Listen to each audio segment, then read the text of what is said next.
Hi, this is Dave Love. I'm an associate scientist at the Johns Hopkins School of Public Health and the Johns Hopkins Center for a Livable Future. My talk today is called A Role for Seafood in the U.S. Diet. This talk fills a big gap in our knowledge on seafood consumption, both at the retail and restaurant levels. It draws on 3 recently published papers that my colleagues and I wrote, along with some unpublished data.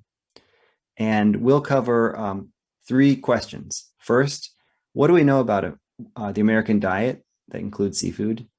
What seafood is sold at retail? And specifically, what geographic and socioeconomic factors influence seafood sales? And lastly, we'll look at the restaurant sector and we'll ask what is sold at restaurants. And because I don't think a whole lot of people really know nationally what's sold, and how healthy are restaurant seafood meals. First, looking at dietary intake, to ask questions about what do Americans eat. Probably the best source for this information is called the National Health and Nutrition Examination Survey. It's conducted by the federal government every 2 years. The acronym for this is NHANES. It's a 24-hour dietary recall. And the survey results are nationally representative. Each meal that's recorded in this dietary recall is broken down into component food groups, including seafood species, and the nutrients that are contained in those meals. We also get really good data on socioeconomic and demographic factors to tease apart what groups eat seafood. This figure shows NHANES data linked with trade data that comes from Jessica Gebhardt at American University to get a quick overview of what the U.S. seafood supply looks like. And we can ask 2 questions with this data. One, how much of our seafood comes from imports? Well, using the trade data, we found that seafood imports are about 72% of the U.S. seafood supply, and the remaining 28% comes from domestic sources, mainly domestic fisheries. Domestic production is also exported to many, many countries around the world. The U.S. Fishing industry ranks 5th globally. We can also ask how much is sold at different sales outlets, retail and food service. This question has been answered for sales value in the National Marine Fisheries Service annual reports, but it's never been answered for sales volume until our study in 2020. We found that on a volume basis, 56% of seafood that Americans consume comes from retail, places like supermarkets, big box stores, etc. And 33% is consumed from food service, mainly restaurants. The other category, you can see at the bottom, 11%, those are fish caught recreational fishing and other sources. So on a value basis, about 65 to 70% of the seafood that's purchased comes from food service, and the remainder from retail. So both retail and food service are really important, and that's why in this talk they each get a section. We can also use NHANES data linked with trade data to understand what production methods and habitats do seafood come from. The x-axis corresponds to the 2-year cycles for NHANES. You can see the majority of seafood that Americans consume is marine fisheries origin, and that's the blue solid lines. That's about 45% of what we eat comes from marine fisheries. 31% comes from marine aquaculture. That's the green solid line. 20% comes from inland or freshwater aquaculture.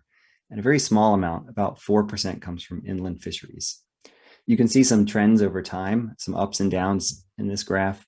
Inland aquaculture has a peak in 2013-14, and that's due to an increase in imports of catfish and tilapia. And there's a decrease in marine fisheries in the same year. That's a decrease in wild tuna consumption. We can also use these NHANES data to look at species groups that are consumed. So this table has a list of the top 10 species and the percent total that's consumed. Shrimp, salmon, tuna, fish, and tilapia are the top 5 consumed species groups. You'll notice some data gaps here. Terms like fish or seafood can be reported in NHANES instead of the actual species. And also Alaska pollock is not an option on the questionnaire. So we don't have data from Alaska pollock, but we can compare what's consumed nationally to the US supply. And this supply data comes from National Marine Fisheries Service and National Fisheries Institute.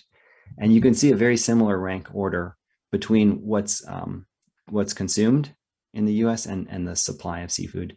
There are some discrepancies in the percent total. For example, shrimp, a little bit higher supply than what's consumed.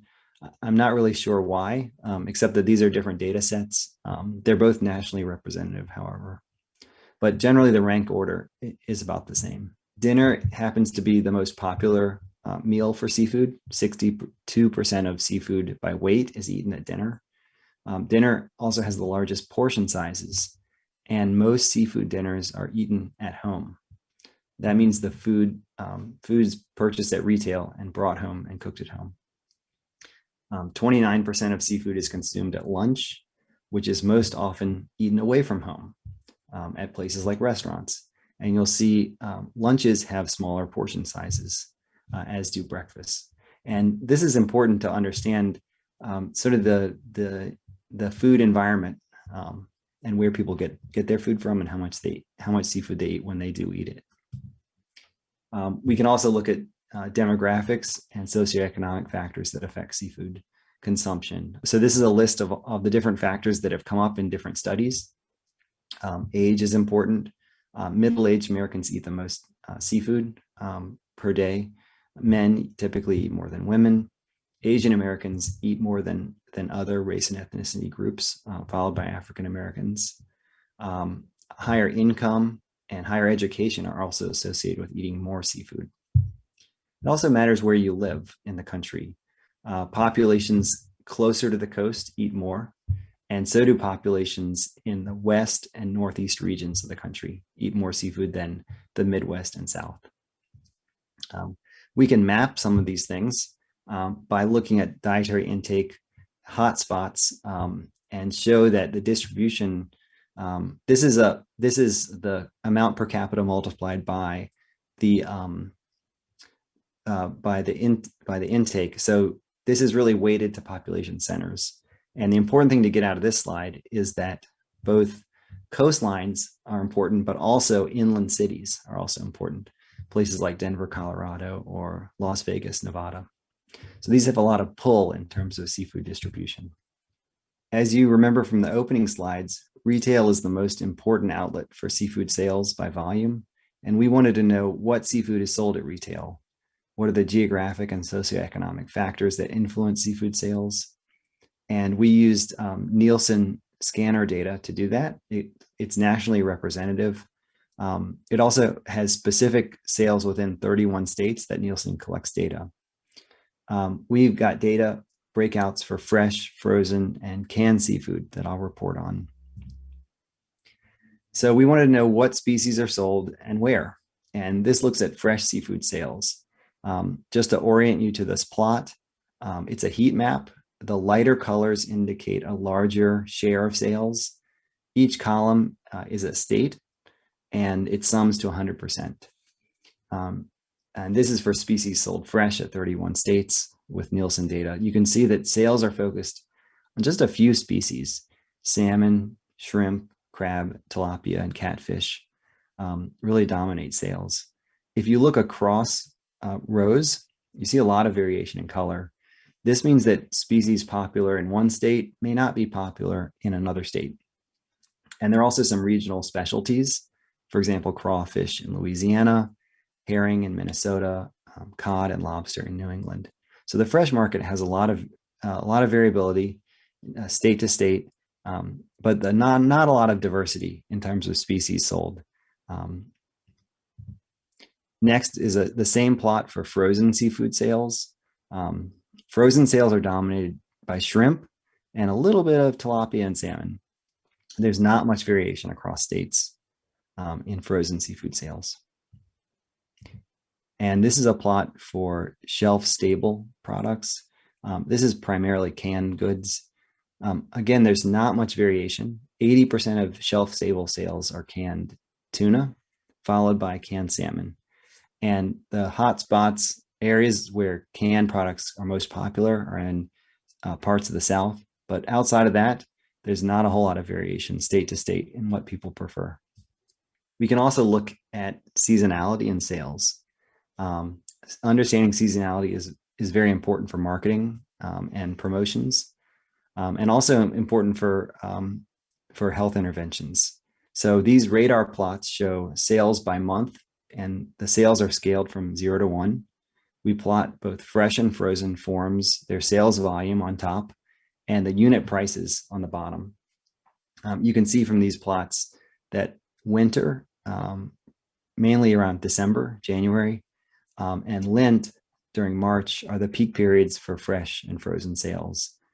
Fresh sales also have a bump in summer months that's missing from frozen products. When you look at unit prices, the bottom two plots, you'll see that fresh and frozen prices spike in December and are lowest in March during Lent. There are also some geographic differences within these retail data. Here we've got the shares of fresh, frozen, and canned seafood sold by state. And from this, we can see that West Coast states and Northeast states have the highest share of frozen seafood sold. And we looked at some regression models to understand why that is.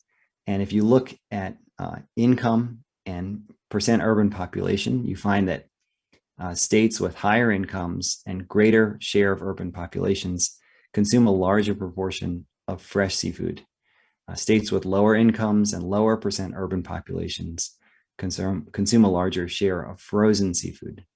And shelf-stable sales are independent of income or urbanicity. The restaurant sector makes up about 70% of sales by revenue, a little over 30% of sales by volume. We ask what seafood is sold at food service nationally, and how healthy are these meals? We use chain restaurant data for this. We scraped chain restaurant website menus and came up with a database of about 2,600 seafood menu items that come from about 160 chain restaurants.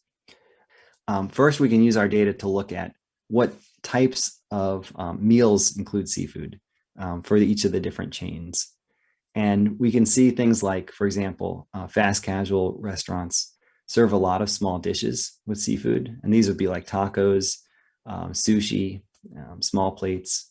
Casual dining rather focuses more on entrees. Chain fine dining focuses more on seafood as appetizers. So these just tell us a little bit about what they're serving, but let's look at what species are being served. This is another heat map that looks at what seafood is most available based on what's listed on their menus.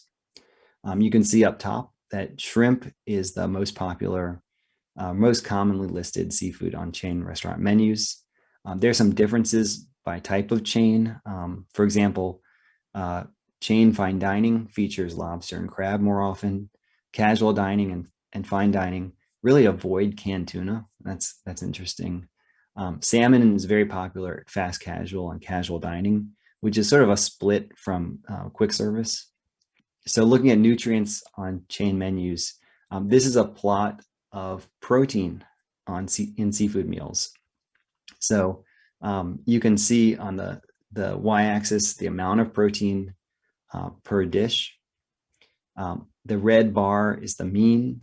The two dashed lines are the interquartile ranges. So here you can see the overall seafood meals at restaurants, and they're not always as healthy as we'd like to see. Many of them are high in calories and saturated fat. I want to pull out saturated fat specifically and show you that the average seafood dish provides up to 50% or 60% of recommended daily levels of saturated fat for men and women. And by daily limit, I'm saying that one meal would provide, up to half of your recommended daily intake. And about 10 to 20% of menu items actually exceed daily recommended amounts of saturated fat. So those menu items would be problematic. And we found that cooking methods like frying and added ingredients can attenuate the health benefits of seafood. So this slide shows year-over-year changes in food spending, and it breaks out retail and restaurant and hotels. And as many of you know, retail's been a big source of seafood over the past year and a half. Specifically, frozen retail seafood is doing really well. It's up 40% in 2020 compared to 2019. Those are driven a lot by things like shrimp and tilapia. High-end products like scallops, crab, and lobster are also doing really well. Restaurant sales in 2020 were not so good, but in 2021 they've come back. You can see in March 2021 sales have increased. In terms of other outlets for seafood, I've been talking with Josh Stoll at University of Maine. He has a paper out about direct to consumer marketing, which has been quite popular in the last year and a half. Also, consumers are shopping in different ways, more online sales, more direct marketing, as I mentioned. And it's sort of an open question whether consumers are going to continue down this path or go back to the pre-pandemic ways of shopping. But it's an interesting question to look at. So I want to give you some concluding thoughts from this talk. So we covered a lot of ground. We focused on 3 different parts of the food system: consumers, retailers, and restaurants. And we found that most Americans purchase seafood from retail, and they eat it at home during dinner. Americans focus on a limited number of species, and these are largely from marine origin and a lot of imports. Socioeconomic, geographic, and other factors influence seafood consumption, and these need to be considered when we're designing either marketing or health interventions to target seafood consumers and non-consumers.